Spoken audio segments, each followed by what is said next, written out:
I was asked if I would consider a career in politics, and I definitely would.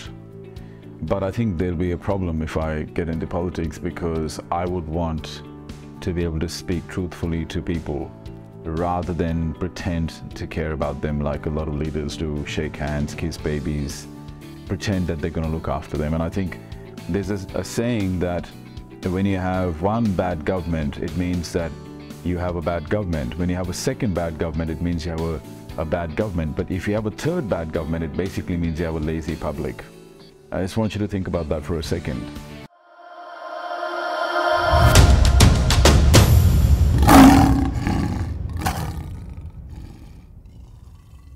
We can complain as much as we want about bad examples of leadership in politics, in corporate, at the community level. But why do bad leaders keep rising up the ranks? And how come they continue to yield power? Who is to be blamed for it? And so I've come to the conclusion that there's only so much time you can spend blaming bad leadership. My question is, if you don't like bad leadership, what are you doing about it? Now let me tell you why bad leaders get into power. It's always been the case. And this will never ever change until people who want better leadership change first. You can't change the leaders without changing the people who elect those leaders. This is across the board. It's not just politics. It's everywhere. So let me tell you why I think bad leaders get into power in the first place. I think the first thing is that the vast majority of people are very bad at evaluating competence. We actually don't know how to evaluate competence. We confuse status for competence. We see somebody who has status because they may have a high position, or they may have financial wealth inherited through their family, and so we confuse status for competence. Sometimes they may have competence in one area. For example, you may have somebody who's a doctor, and we have this halo effect. Oh, they're a doctor, so they will know everything about everything. That's never the case. Even if you have competence in one technical area, it doesn't mean you have competence in leadership. So I think a lot of people confuse status, and they confuse status for competence. They confuse dominance for competence. You see somebody who has, for whatever reason, they have already got power. Maybe they've inherited that power through contacts or their family, and we automatically assume that they will have competence. So I think the first problem is the average person is really bad at evaluating competence. And when we look at somebody who already has status, or somebody who already has dominance, we automatically assume they've got competence.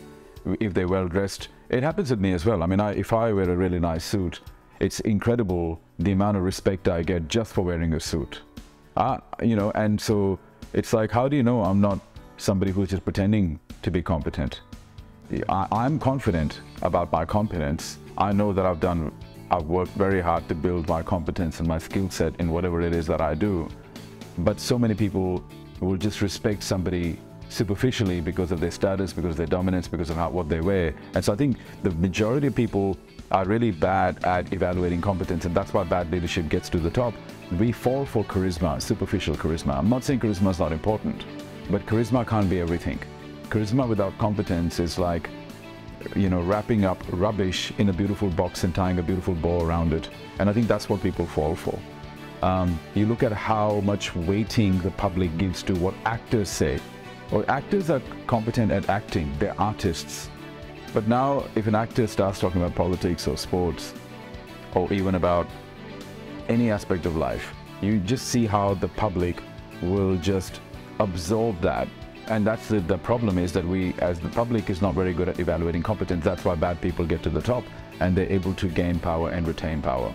The second thing, I think one of the reasons why bad leadership gets into power is because most people are not truth seekers. They're comfort seekers. You think about it, people are all about their feelings. Now, you can't be a truth seeker and a comfort seeker at the same time. If you don't like the truth, you're definitely a comfort seeker. And majority of people are comfort seekers. So politicians or corporate leaders or community leaders, religious leaders, they know this. So that's why they tell people what they want to hear. Like, the good leaders will always speak the truth, even if it makes them unpopular, even if it loses them followers.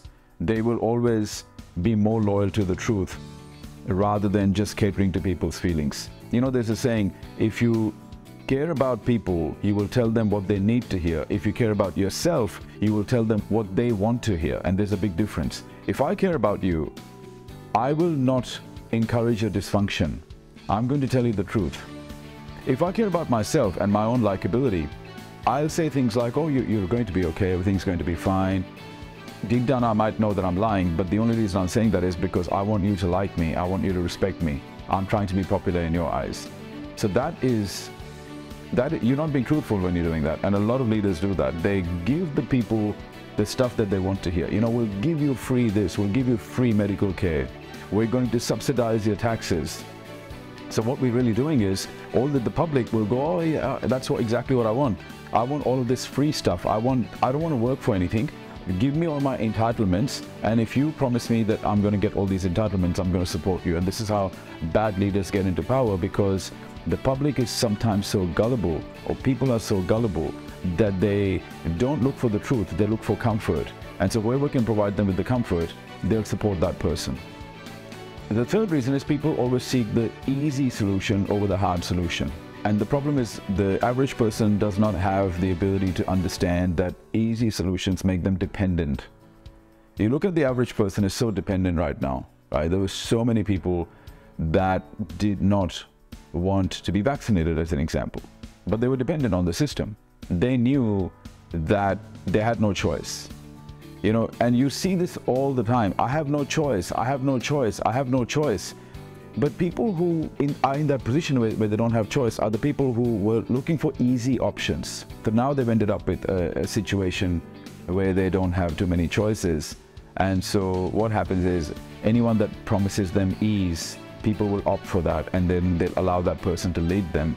Whereas for me, I want to become as independent as possible, and I want to minimize my dependence on the system, minimize my dependence on authority, because we can't trust a lot of people in authority anymore. We know that they're going to lie to get power, and they're not really going to do what they should be doing for us. But we can't keep blaming them. At the end of the day, they're human beings, and human beings are inherently selfish.